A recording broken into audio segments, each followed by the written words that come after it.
With us now from Capitol Hill, only on CBS This Morning, is Republican Senator Tim Scott of South Carolina. He was with Ivanka Trump yesterday to promote increasing the child tax credit. Senator, good morning. Good morning. Good to be with you. It's good to have you. Let me begin with this. You. What is the single most divisive issue with respect to deductions or whatever it is among Republicans that might threaten this passage of this bill? Well, hopefully there's nothing that will threaten the passage of this bill. However, there are a number of itemized deductions that people will see as sacred cows. So we're going to have to go through the process of understanding and appreciating the impact that will have on our ability to lower taxes for the average hardworking person in the middle class. Where do you stand on capping the deduction for 401ks? In other words, should wealthy Americans get that deduction? Well, I spent 20 years in the financial services industry, so I'm a huge fan of making sure that we preserve the retirement incentive. If you think about it this way, in South Carolina, the average South Carolinian has about 1 year of income in his retirement or her retirement account. That is not good news. We need to make sure that we continue to encourage retirement savings so that fewer people are challenged while they're in their, as I used to call it, the third half of their life, the part of their life where they get to enjoy the benefits of school and work. Now, the New York Times has described this tax reform plan as the glue holding the party together, adding this analogy. It's a bit like having a baby to save a failing marriage.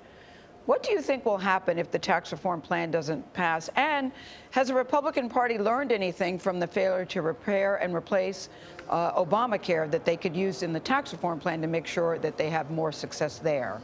Well, A, I'm confident that this plan will pass. B, what we've learned through our previous failures is how to get it right.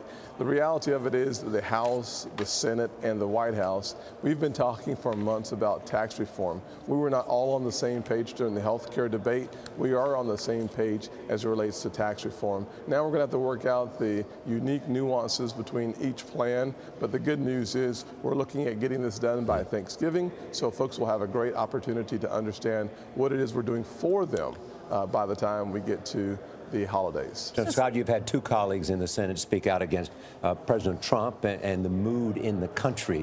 Where do you stand on that, and how serious of a division is there within the Republican Party? Well, there's one thing that's certain with the Republican Party, that we are not a homogenous group of folks who all think exactly the same, which is good news for the American people. The tent is big enough for a lot of diverse opinions within the party. At the same time, the focus of the Republican Party is not on the party, it's on the American people. We have sometimes strong differences on how we believe we bridge the gap to make sure that the average person has a better future than they had a good past. So for us to get there, there's going to be some disagreements. I think that's actually healthy for the party and frankly healthy for the country, as long as we remember that we're one country. Do you agree with the criticism from Senator Flake and from Senator Corker?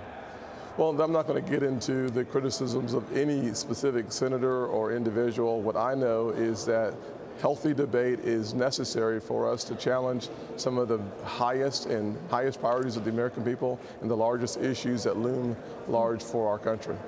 Healthy for someone from your party to say the President of the United States is a danger to democracy, that it's a sickness that's contagious, that's healthy? Well, what's healthy for our country is for us to debate tax credits. I know that it's certainly popular for news to talk about the differences and the divide in the party. I'm not going to jump into that with you guys. What I'm going to do is focus my attention and my responsibilities of first to take care of the American people as it relates to tax reform and other major issues. The spats between individuals, that's not my priority nor my objective to get involved in those spats. What is my objective is to make sure that we are sincere, consistent, and clear with the American people on my priorities for the American people. Senator, can you pledge that the tax reform or tax cut will be revenue neutral and won't add to the debt? Yeah, so I think the answer, of course, is yes, that if you look at the impact of lowering the impediments for economic and dynamic growth, you'll have an opportunity to experience more economic activity. That more economic activity, meaning people will spend more money. If you give folks $25 more in their paycheck, they're going to spend $20. That activity is without question real.